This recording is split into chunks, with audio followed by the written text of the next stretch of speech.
Welcome all across the galaxy to the end of the year Q&A of Star Wars Imperial Historian.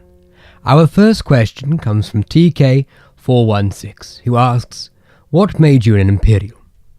What made the character Arthur Prowse an Imperial was how most people from the core worlds were, by circumstance.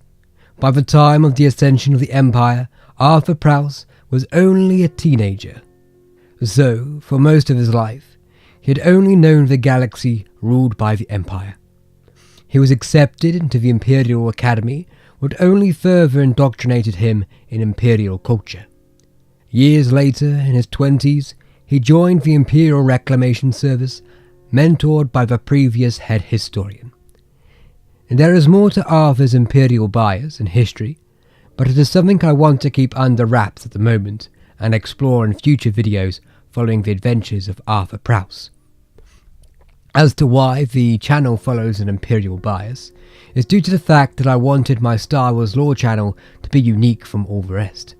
I didn't want to be another Star Wars Explained clone, so I came up with the idea of going from this other perspective to show the audience a perverse version of how historic events can be changed just to benefit a dictatorship or an overpowering galactic empire. And to be quite honest, it's always fun to play as the bad guys, and I've got the accent for it too. The Imperial Loyalist asks, I think our empire is glorious. I want to know what you like about it. The empire, aesthetically, has a rather impactful design. Their ships, their vehicles, their uniform and soundtrack are recognisable not just across the Star Wars galaxy, but all over the globe in reality. They are the quintessential bad guys of the fantasy genre. What the character Arthur Prowse likes about the Empire is that to him it brings security to our wild and dangerous galaxy. He also believes that the galaxy united under one banner is stronger than one divided. Also, growing up in the core worlds, Imperial quality of life is significantly better than before and during the Clone Wars. What you've got to remember, to the ordinary citizen of the Empire, that the Emperor ended a very costly and bloody conflict, what had devastated the galaxy. To an upper and middle class Coruscanti, the benefits of the Empire outweigh and mute the odd rumour of unjustified Imperial domination. As Scott Brickner asks, will you be continuing the Legends of the Galaxy series? I hate to think that nothing more happened to Mr. Prowse. Well, I've got good news for you, Scott. Arthur Prowse has plenty of adventures to come. There are a handful of topics I believe will benefit in the Legend of the Galaxy format. Once the first season of The Mandalorian has wrapped up, the Star Wars Imperial Historian timeline will shift past the Battle of Endor, and a series of videos will be covering the unfolding events of the fall of the Empire, and how Arthur Prowse and his crew deal with the shift of power in the galaxy and escape persecution. Future series of Prowse exploring legends will be under the title of Legends of the topic name. For example, Legends of the Sith or Legends of the Old Republic are just some concepts. Reese Ems asks, did Arthur Prowse ever find out that Palpatine was a Sith Lord when you were talking about the Rule of Two? Or were you talking about Starkiller, who was Vader's secret apprentice in Legends? So in the Legends of the Galaxy series, I take some artistic liberty. Arthur has no idea that the Emperor is a Sith Lord. Using the images of Darth Sidious, Maul and Vader was just for the audience to have the imagery to complement the topic at hand.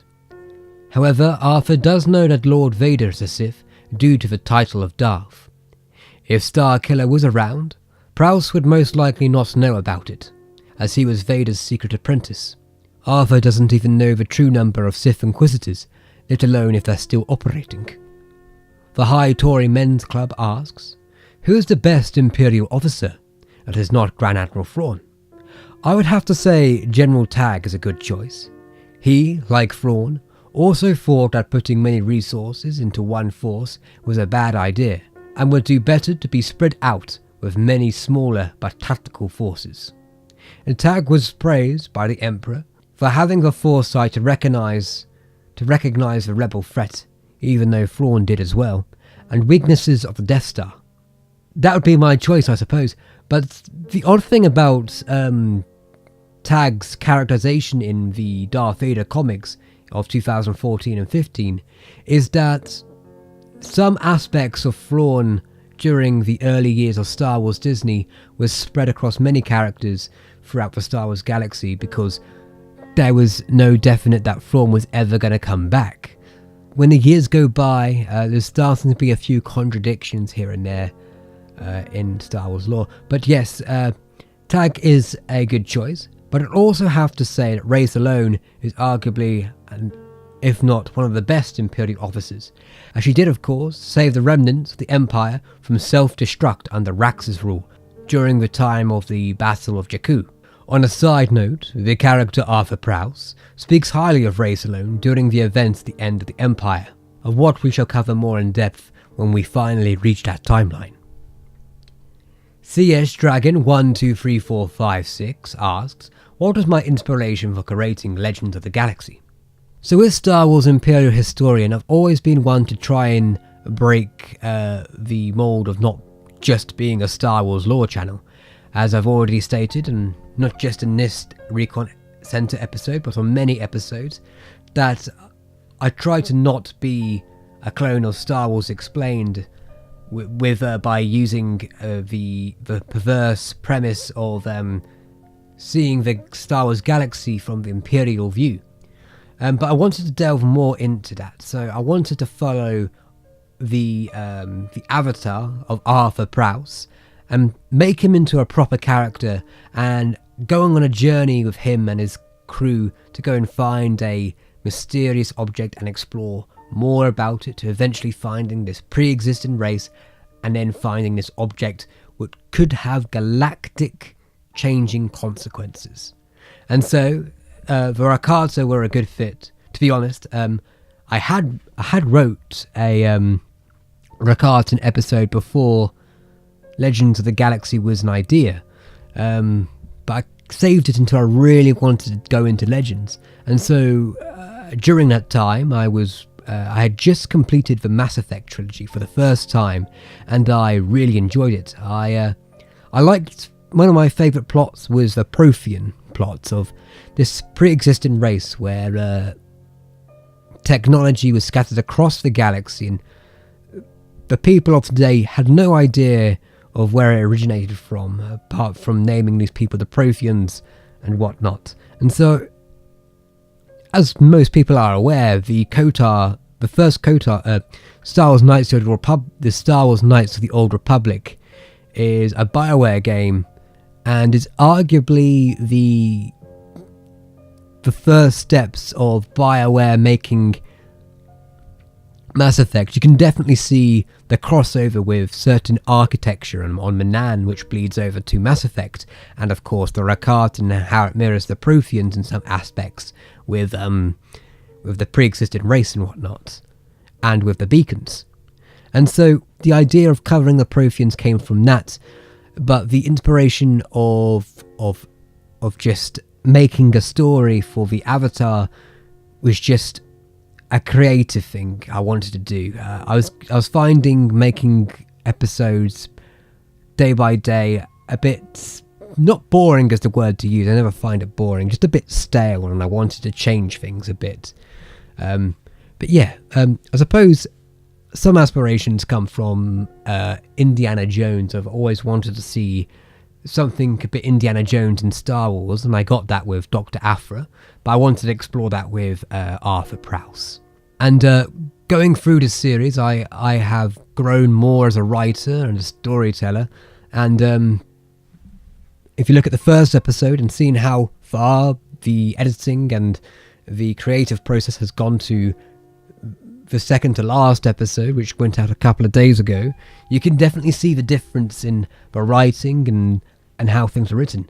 See, with the Legends of the Galaxy, the main plot was there, and of course some of the side plots were there, already bullet pointed, but there was some characters which weren't in concept or didn't have names until I started writing the episodes themselves.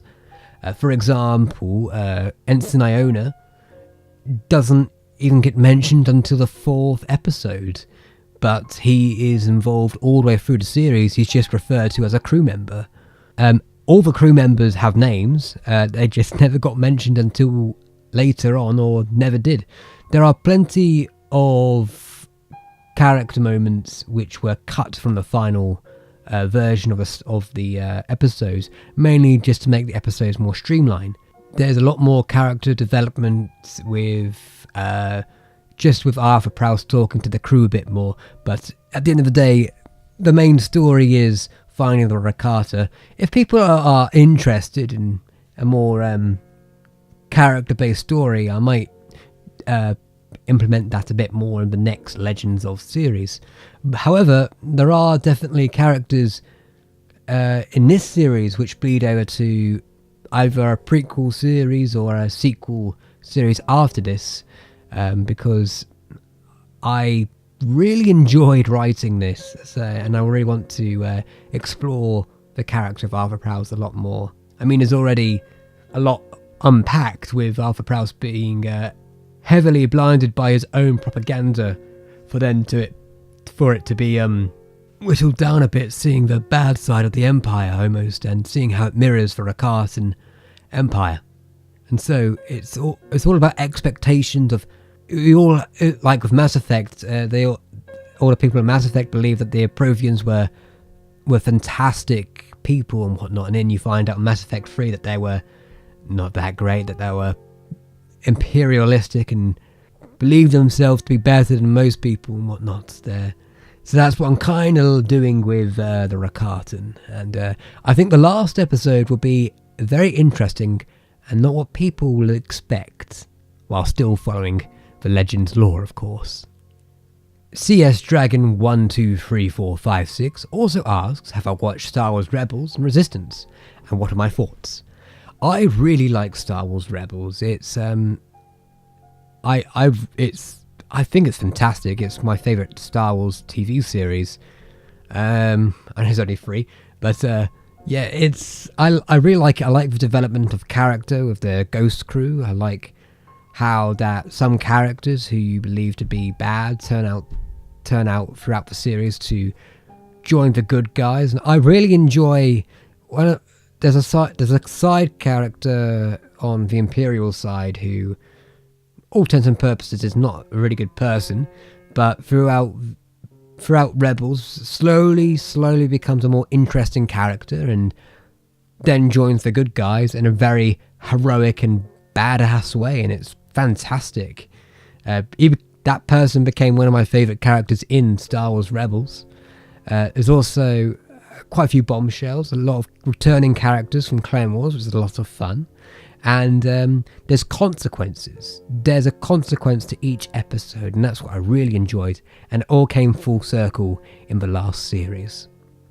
Also, it implemented Thrawn, and Thrawn came back and into mainstream, not just as a book, in mainstream Star Wars media. So, yeah, Rebels is a favourite of mine. Star Wars Resistance, on the other hand, to give it credit, the series is not finished yet, and the first seasons of Rebels wasn't that great either. I'm just not finding the main character Kaz that interesting or enjoyable to watch. Yeah, I find the world pretty interesting. I like the idea that we're finding more about this time period, but there's a lot, I don't know, it just doesn't have to have the same feel as Rebels. It just, the feel of Resistance just feels a bit shallow compared to other Star Wars media. Maybe as the series goes on, I'll enjoy it more, but it just feels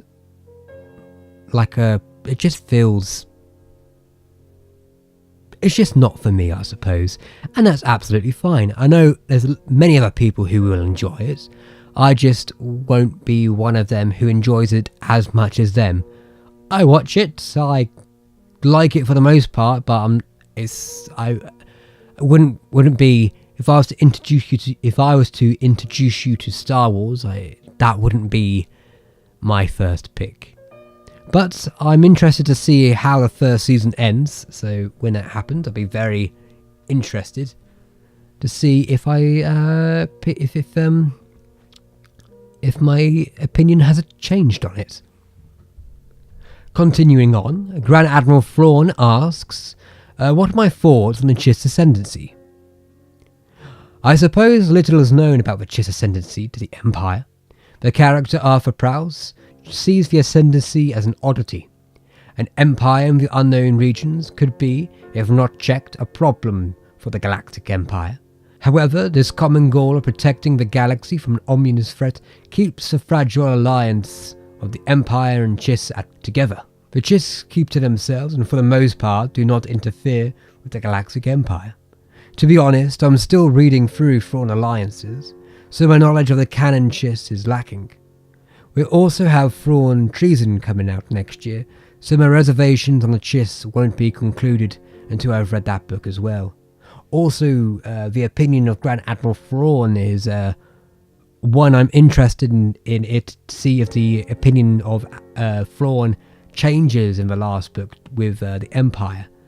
Will the Empire look at Thrawn in a good light after that book or not? That's what I'm really interested in, because if they're not in a good light with Thrawn, then they won't be in a good light with the Chiss ascendancy. So that's why I've kept away from making an episode about Grand Admiral Thrawn and the Chiss, but they definitely pique my interest.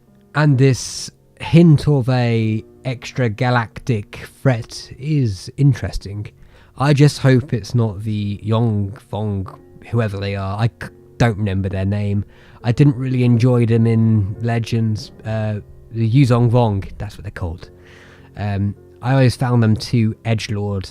I didn't like the fact that they couldn't use they didn't know what the Force was mute to them because all they felt was pain, and it was just a bit too much for me. I don't mind there being an extra galactic threat, something like the Rakata. That would be my preferred kind of ideal, I suppose, and it'd be interesting. I just hope it's not Yongfong, whoever, Prime Vector and all that. That's not my thing. But the Chiss ascendancy, I am interested in. Grand Admiral Thrawn also asks, have I ever considered making a Discord server? So I've actually been sitting on this for a very long time. I do have an account, and I'm on 1 or 2 servers, but I'm generally not that active, and I keep to myself working, watching, or playing the odd video game. I'm not very sociable on a computer. I don't like to be interrupted when I'm doing my own thing, and that's just who I am. However, I do realise that creating a place for the community to grow and interact with each other is a positive thing and a positive approach. And I do like the idea of my audience interacting with each other and creating this solid community. However, I also don't want to, how do I put it, not spend my time moderating the server when I could be working, but I also don't want to leave the server in a post-apocalyptic mess. I know most people are very kind and respectful of each other, but it's always something what's been on my mind. However, I have made a Discord server, and if you do wish to visit it, it is under the name Star Wars Imperial Historian, and the link is below in the description and also in a pinned comment. You can visit there, just where you can interact with the community and whatnot. I will be on there, here and there, but I won't be on it as much as you would originally maybe think. But when I am there, and I'll be there to take ideas and whatnot, interact. I think I've been interested. I think once I've done it and once I'm involved, I'll be a lot more positive about it. I'm just always a bit unsure of delving into something I don't quite understand that much just yet. But the Star Wars Imperial Historian Discord server is now active. There are a few rules, please follow them. Of course, just be a decent person and don't be mean to each other, please. Thank you. So that is the end of the year Q&A. I'd just like to thank everyone for subscribing and watching. It's been a great year for Star Wars Imperial Historian. We've reached the goal of 1,000 subscribers. We're now on 1,208 at the time of recording. This channel has been a great distraction from real life. I've really focused on this channel, and I think